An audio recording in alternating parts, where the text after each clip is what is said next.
Halo Mario Booster, selamat datang kembali di channel Mario Angelo. Di video kali ini kita akan bahas mengenai Superman tisu James Gunn, yang dimana akhirnya kita mendapatkan sebuah trailer terbarunya yang begitu epic dan juga membuahkan berbagai macam detail yang kita bahas semuanya di video kali ini. Jadi siapkan kuota kalian banyaknya karena video ini akan sangat panjang. So Mario Booster, let's break down this video.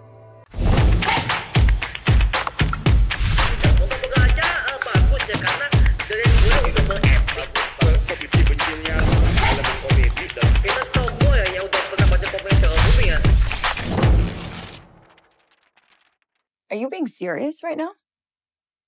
Yeah. Ready? Let's do it, Cronkite. Miss Lane. Adegan awal diawali dengan kisah Lois Lane yang menginterview Superman di sebuah apartemen milik Lois. Yang dimana sepertinya Lois Lane tahu bahwa Clark Kent adalah Superman. Karena kita bisa melihat gaya pakaian Superman di video ini ya, dia memakai sebagai meja putih biasa dan terlihat mereka juga ada adegan ciuman bersamanya.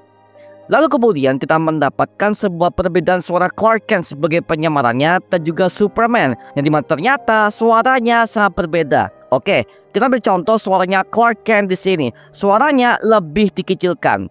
Nah, sedangkan untuk Superman, suara itu adalah suara yang ngebass dan juga lebih kayak pria banget lah. Yang dimana adegan ini membuat kita callback kepada Superman versi Christopher Reeve, yang dimana dia juga memakai sebuah teknik pengubah suara untuk mengubah sebuah personifikasi Clark Kent menjadi Superman agar penyamarannya gak ketahuan oleh siapapun. Are you being serious right now? Yeah, sure. Superman. Miss Lane. Dan juga hal ini membuat kita callback kepada penyamarannya Bruce Wayne sebagai Batman dan Oliver Queen sebagai Green Arrow. Di adegan ini, Lois Lane ini langsung merekam semua suara Superman di hadapannya dan menanyakan berbagai macam pertanyaan. Yang pertama adalah Lois Lane bertanya tentang sebuah kejadian kebakaran yang selama oleh Superman di tempo hari yang lalu, yang dimana ada adegan sebuah gedung terbakar dan hancur di bagian sebelah kanannya, yang dimana hal ini mungkin adalah sebuah adegan ketika Superman itu akan melawan si Hammer of Bolivia, sosok armor misterius yang menyerang Superman di cuplikan James Gunn sebelumnya. Dan tiba-tiba dia ditendang oleh para warga kota Metropolis, bahkan mereka melemparinya dengan barang-barang dan juga hujatan yang begitu pedas. Mungkin dikarenakan si Superman ini gagal menyelamatkan beberapa orang yang menjadi korban karena kejadian gedung terbakar tersebut. Dan Superman mengklaim bahwa dia berhasil melakukannya. Bahkan Lois Lane memberikan sebuah pertanyaan kedua, bahwa pihak pemerintah Amerika Serikat itu telah diperintahkan untuk menangkap Superman yang dianggap sebagai vigilante dan juga ancaman bagi seluruh dunia. Yang dimana shotnya berpindah kepada Rick Flag Senior yang diperankan oleh Frank Grillo.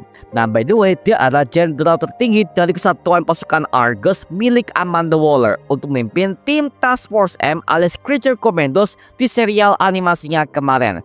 Sekaligus sekarang dia menjadi kepala Argus bentukan pemerintah Amerika Serikat. Dan dia sekaligus adalah ayah kandung bagi Kapten Rick Flag Jr. yang pernah tampil dalam film The Suicide Squad tahun 2021 garapan James Gunn. Namun dia terbunuh oleh Peacemaker di tengah misinya tersebut. Maka dari itu, Rick Flag Senior ini akan menjadi villain di Peacemaker season kedua untuk balas dendam kepada Peacemaker karena kematian putra tunggalnya tersebut. Kemudian nextnya kita menemukan ada sebuah adegan ketika si Superman ini mengatakan bahwa dia gak bersalah terhadap semua berbagai macam tindakannya karena dia ingin murni menolong semua orang-orang yang berada di hadapannya. Yang dimana ini ada jelas sebuah visi misi yang dimiliki oleh Superman yang sebenarnya yang selama ini menghilang semenjak era Snyder Cut DCU yang fokus kepada sisi darknya ketimbang superhero developmentnya. Tapi justru karena inilah pemerintah Amerika Serikat ini langsung berusaha untuk membunuh dia sebagai main hakim sendiri. Beda halnya dengan tim Justice Gang, yang dimana mereka ini adalah tim superhero yang dikendalikan oleh Maxwell Lord dari Lord Tech Industries yang diperankan oleh Shane Gunn, yang dimana penampakannya udah terlihat di trailer Peacemaker season 2 tadi. Yang dimana hal ini membuat kita callback kepada kejadian di filmnya Batman v Superman Dawn of Justice, yang dimana Superman dipertanyakan apakah dia adalah aliansi atau justru dia adalah ancaman. Jadi sepertinya dunia DC yang dibangun di film ini adalah sebuah dunia yang sama seperti versi komik DC-nya yang mengedepankan sisi psikologinya. I stopped a war. Maybe. I wasn't representing anybody except for me. People were going to die. Kemudian Superman berkata lagi bahwa dia telah berhasil menghentikan sebuah aksi peperangan yang dimana ini terjadi di Boravia, kota fiksi yang ada di negara Eropa, ketika ada sebuah pertempuran saudara yang membutuhkan bantuan Superman untuk menghentikannya. Yang dimana hal ini membuat kita callback kepada versi komiknya Superman issue nomor 2 yang dirilis pada tahun 1939. Lalu akhirnya Superman ini ditangkap oleh para pihak Argus yang dipimpin oleh si Rick Flag Senior dan juga Ultraman serta The Engineer yang merupakan anggota superior di All-Treaty yang berdiri di atas kekuasaan pemerintahan dunia. Dan kalau kita jeli ya, adegan ini membuat kita callback kepada Superman versi Henry Cavill yang dimana dia akhirnya menyerahkan dirinya kepada pihak pemerintah Amerika Serikat karena ancaman dari General Zod untuk menyerahkannya di film Man of Steel tahun 2013 karangan Zack Snyder. Lalu akhirnya kita bisa melihat Lois Lane sebagai Jonas ini sangat jitu dan juga membuat si Clark Kent ini menjadi risih dalam berbagai macam pertanyaannya. Yang dimana akhirnya hal ini membuat kita callback kepada Lois Lane versi Margot Kidder yang ada pada versinya Superman Richard Donner sejak tahun 1978 tersebut. Bahkan bisa gua katakan ini baru ada Lois Lane karena dari filmnya Man of Steel bahkan di filmnya Superman Returns itu bukan Lois Lane banget sih, karena Lois Lane itu adalah orang yang suka banget dalam mengincar berbagai macam berita. Bahkan dia pernah dijuluki sebagai perempuan jurnalis yang paling teliti di kota metropolis tersebut. Yang dimana hal ini akhirnya dibawakan dengan bagus oleh Mbak Rachel Brosnahan. Mantap, gue suka bagaimana aksinya. Dan akhirnya Superman mengklarifikasi bahwa tujuan dia untuk beraksi ini adalah untuk menolong semua orang yang membutuhkan bantuan dari ancaman yang mengancam keselamatan mereka. Ini baru Superman yang kita kenal, karena memang ini adalah sebuah niat baik bagi Clark Kent sendiri sebagai seorang yang sangat kuat dan dia ingin membantu semua manusia dengan kelebihan yang dia miliki. Kemudian nextnya ada adegan Hammer of Bolivia yang mencelik Superman ketika dia sedang menembakkan lasernya di depan gedung. Ya sepertinya ini adalah gedung dari Daily Planet yang dimana gedung itu tampaknya udah hancur setengah di bagian atasnya ya. Kemudian nextnya ada sebuah adegan ketika si Superman ini terjatuh ke tanah kota metropolis dan sepertinya dia habis bertarung dengan sosoknya Hammer of Bolivia. Dan akhirnya para warga metropolis ini langsung berusaha untuk menolongnya. Adegan ini menunjukkan betapa mereka itu menghargai Superman sebagai superhero yang tanpa pamrih dan mau berkorban demi orang lain. Yang dimana sepertinya akan ada dua kubu yang bersebelahan antara fans Superman dan juga hater Superman. Yang dimana hal ini udah wajar di kalangan dunia film superhero. Pasti akan ada fans dan juga ada haters di sebelahnya masing-masing. Yang dimana hal ini yang membuat kita callback kepada Spider-Man itu pertama kali muncul di kota New York dalam film Spider-Man pertama karangan Sam Raimi tahun 2002. Bahkan adegannya memberikan sebuah pesan begitu mendalam bahwa inilah titik kemanusiaan Superman yang sebenarnya ketika dia sudah menghadapi berbagai macam ancaman di luar sana, dan ketika dia jatuh, warga dunia memberikannya sebuah kepedulian kepadanya yang telah memberikannya sebuah harapan kepada mereka. Dan itulah simbol hope alias harapan yang terpapang di dada Superman dari bahasa Kryptonian. Kemudian nextnya ada sebuah adegan pertarungan Superman melawan kaiju naga, yang dimana gua masih curiga ya kalau ini adalah Metamorpho yang berubah menjadi kaiju naga, atau mungkin jangan-jangan ini adalah Jimmy Olsen yang berubah menjadi bahan eksperimen yang dimanipulasi oleh Lex Luthor sebagai ilmuwan paling cerdas di kota metropolis tersebut. Tapi di adegan ini Superman berkata "Hey buddy" kepada naga ini. Hey buddy, eyes up here.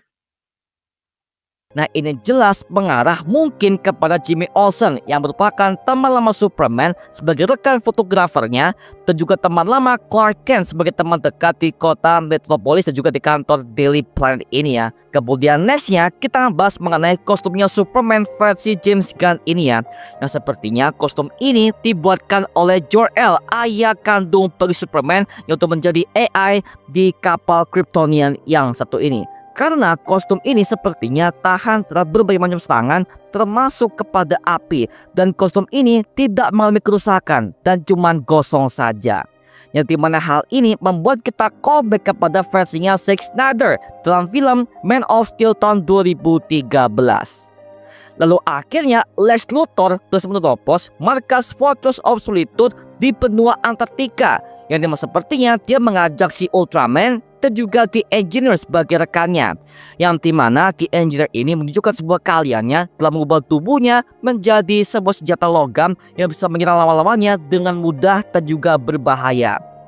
Nama aslinya adalah Angela yang merupakan seorang ilmuwan jenius yang menjadikan dirinya kepada nanoteknologi. Yang dimana akhirnya semua darah biologisnya bermutasi menjadi sebuah mesin canggih yang bisa berubah bentuknya sesuai keinginannya. Bahkan anjing kripto bersiap juga untuk melawannya dan bahkan menghantam wajahnya dengan cara yang begitu menyakitkan. Dan juga adegan ini membuat kita callback kepada versinya Superman Returns tahun 2006 ketika Lex Luthor juga menemukan benteng Fortress of Solitude untuk mencari tahu semua kelemahan Superman yang bisa dimanfaatkan untuk melawannya. Nah, di sini gua punya sebuah pertanyaan. Dari manakah si Lex ini menemukan markas Fortress of Solitude milik Superman? Nah, sebenarnya hal ini digambarkan di berbagai macam versi komik yang berbeda-beda, entah dari versi komik Prime Earth dan juga New 52, bahkan Pre-Crisis, semuanya itu memiliki unsur yang berbeda-beda. Tapi intinya adalah si Lex ini akhirnya melakukan sebuah analisa pola keterbang Superman ini ke arah mana. Dan si Lex ini bisa mendeteksinya dan menggunakan sebuah satelit Luthor Corp dengan bantuan sensor energi untuk melacak radiasi Kryptonian yang punya suhu yang berbeda dari tubuh manusia biasa. Dan hal ini digambarkan juga di komiknya All Star Superman karya Grant Morrison dan juga di versi animasinya ya. Kemudian nextnya ada sebuah adegan penyelamatan Superman yang berusaha menyelamatkan warga kota Metropolis dari incaran kaiju seperti anak kecil, bahkan wanita, serta berbagai macam para warga Metropolis yang lainnya. Sebagai sebuah pertanda bahwa inilah sebuah unsur superhero yang dimana superhero bisa menyelamatkan orang lain, bukan cuman fan service biasa. Nah, tema seperti ini hampir hilang di filmnya Man of Steel garapan Zack Snyder, karena Zack Snyder terlalu fokus kepada penggarapan adegan blar-blar-blarnya ketimbang momen superheroiknya itu sendiri. Kemudian nextnya ada sebuah adegan ketika Lois Lane dan juga Superman ini lagi berpelukan di dalam apartemen Lois Lane di sana. Yang seberangnya masih ada sosok mata yang menembak ke berbagai macam arah di kota Metropolis. Dan sampai sekarang kita mencuriga kalau sosok mata ini adalah sosok yang sama yang menyamar sebagai kaiju, yaitu adalah Jimmy Olsen atau Metamorpho. Yang dimana mereka sepertinya dikendalikan oleh Lex Luthor untuk menghancurkan reputasi Superman. Actions. Who you are. He's an it. Accept that. Kemudian nextnya kita menemukan ada sebuah adegan flashback ketika Jonathan Kent dan juga Martha Kent ini merawat Clark yang masih kecil. Yang dimana kita tahu ya bahwa si Jonathan dan juga Martha Kent ini merupakan sosok pasangan tua yang gak bisa punya keturunan karena mandul, dan mengadopsinya dengan nama Clark Kent sebagai putra mereka sendiri. Tapi sepertinya di universe ini agak berbeda dari versi klasiknya, yang dimana selalu dikisahkan bahwa si Jonathan Kent ini tewas karena sebuah serangan jantung saat Clark Kent masih muda. Yang dimana hal ini digambarkan di versi komik, film, dan juga serial Smallville kemarin. Tapi sepertinya di versi James Gunn ini, kedua orang tua Clark Kent ini masih ada di kota kecil Smallville. Jadi sepertinya James Gunn mengambil sebuah referensi dari komik New 52 dan juga era Superman di tahun 2000-an awal di zaman-zamannya Pre-Crisis, yang menggambarkan betapa hangatnya keluarga Superman di Smallville yang begitu erat seperti itu ya. Kemudian nextnya ada sebuah adegan si Mr. Terrific dan juga pesawat pribadinya dengan T-Ball Spears yang berada di sekelilingnya yang bertugas untuk menjaganya jika ada sebuah serangan mendadak dari musuh di sekitarnya sesuai pada versi komik New 52, yang dimana pesawat ini gambarannya sudah pernah ada pada cuplikan behind the scene kemarin oleh James Gunn yang sudah pernah kita breakdown bersama di video sebelumnya. Bahkan ya, untuk model pesawatnya hampir sama dengan T-ball Spears-nya, berbentuk bola dan juga bisa terbang, yang dimana desainnya berbeda banget dengan versi pesawat aslinya yang bernama Terrific Carrier alias T-Carrier yang pertama kali muncul dalam komik The Terrifics issue nomor 1 yang dirilis pada tahun 2018, yang dimana hal ini sesuai banget dengan versi komiknya bahwa Mr. Terrific ini kebanyakan menggunakan sebuah berbagai macam senjata canggihnya dan juga AI yang ia bangun sendiri. Kemudian nextnya ada sebuah adegan ketika si Superman ini dimasukkan ke sebuah penjara yang begitu gelap, yang dimana ini sepertinya berada di Cadmus Lab, tempat labnya ilegal milik Lex Luthor, yang dimana Lex ini sering bereksperimen untuk menciptakan sebuah weapon untuk membunuh Superman dan juga para superhero DC yang lainnya. Nah, di sini gua punya sebuah pertanyaan, kenapa si Lex ini membunuh Superman di penjara Cadmus Lab? Yang satu ini, mungkin Lex ini akan berusaha untuk mencuri sampel darahnya untuk diuji coba agar supaya Lex ini bisa membuatkan sebuah cloning Superman yang jahat, yaitu adalah Bizarro, yang dimana sepertinya Bizarro itu adalah Ultraman itu sendiri dengan bentuk wajah dan juga badannya sama seperti Superman, namun kepribadiannya adalah kepribadian seperti monster yang sangat mengerikan, alias dia adalah Project Superman yang gagal oleh Lex Luthor. Atau mungkin jangan-jangan Lex ini akan menciptakan sebuah clone Superman yang berikutnya dengan cara menggabungkan dua DNA yang berbeda antara Lex dan juga Superman jadi satu, sehingga terciptalah sebuah Kryptonian setengah manusia yang bernama Connor Kent alias Superboy. Karena ini juga ada pada versi komiknya, bahkan di serialnya Titan Season 2 di platform Netflix. Jika teori ini emang benar bahwa sepertinya Lex akan membuatkan sebuah cloning untuk Superboy, berarti Teen Titans akan segera dikerjakan oleh James Gunn dan juga DC Studios. Kemudian nextnya kita bisa melihat bahwa ada 3 tahanan yang ada di sekeliling Superman di penjara Cadmus Lab tersebut, yang dimana salah satunya adalah Metamorpho yang diperankan oleh Anthony Carrigan, yang dimana dia merupakan superhero yang bisa memanipulasi semua bentuk elemen dari setiap tubuhnya sebagai sebuah senjata.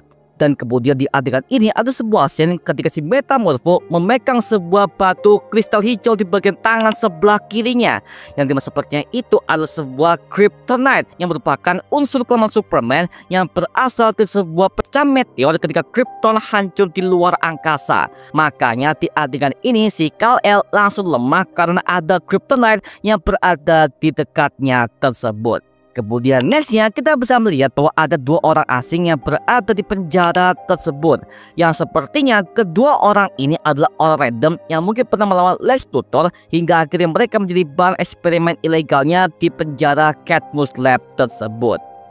Kemudian nextnya ada sebuah adegan visual Superman yang berada di atas awan-awan, dan juga ada sebuah siluet burung elang di belakangnya yang mengelilingi matahari di belakangnya tersebut. Nah, ini sebenarnya adalah sebuah bentuk gambaran bahwa Superman itu dianggap sebagai superhero paling terkuat di DC Universe hingga sekarang ini, dan bahkan lambang burung elang ini sebagai sebuah pertanda bahwa dia adalah simbol dari pemimpin untuk mengarahkan dunia kepada jalan yang benar. Kemudian nextnya ada penamakan anggota The Justice Gang, sebuah grup superhero di bawah arahan Maxwell Lord dengan perusahaan Lord Tech-nya, yang dimana hal ini diperjelas bahwa ada 3 anggota yang bersiap untuk mengalahkan berbagai macam penjahat di film Superman yang satu ini. Yang pertama ada Green Lantern Guy Gardner, yang dimana memperlihatkan kemampuan cincin lanternnya dan juga kemampuan bertarungnya yang begitu epic dan juga mendalam. Kemudian nextnya ada Hawkgirl dengan gadanya, dan juga ada Mr. Terrific dengan alat canggih T-ball Spears-nya serta jetpack terbangnya, yang dimana sepertinya jetpack terbang ini adalah sebuah senjata yang dimiliki oleh Lord Tech Industries untuk membantu mereka dalam aksi pertarungan mereka di langit kota metropolis tersebut ya. Kemudian nextnya ada sebuah adegan pertarungan The Engineer dengan menggunakan sebuah besi di tubuhnya untuk membunuh Superman di sana.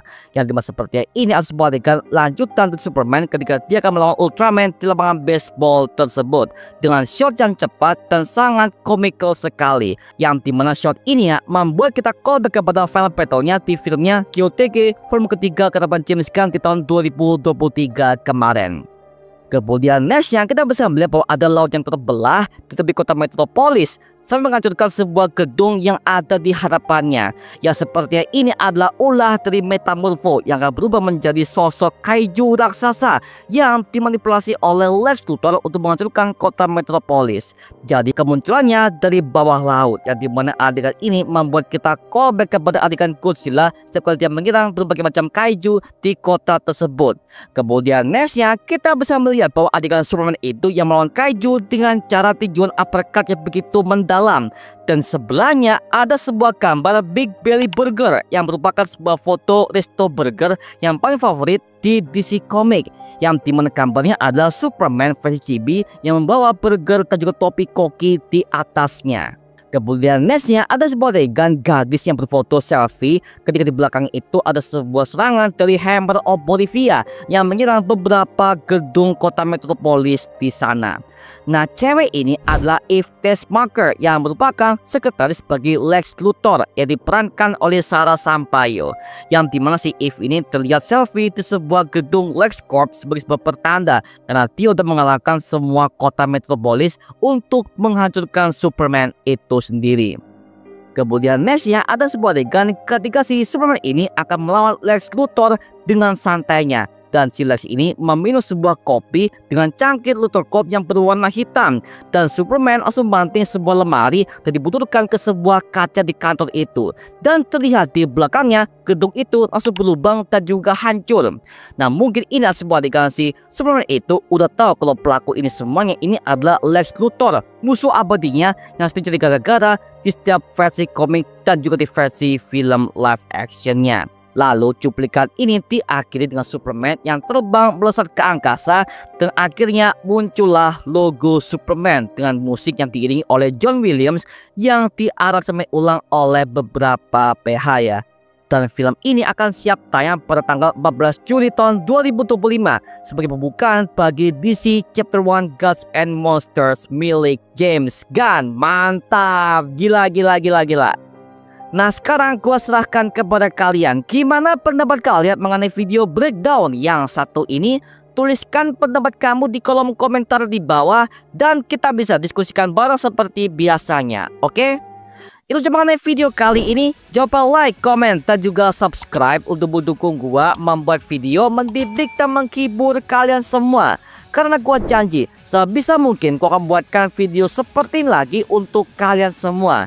Dan jangan lupa di follow semua sosial media kita seperti Instagram dan juga TikTok kita ya. Linknya untuk gue siapkan di kolom deskripsi di bawah. Karena situ kita juga update berbagai macam konten terbaru buat kalian semua. Dan juga sampai ketemu di video berikutnya. Adios dan thank you semuanya. Dadah.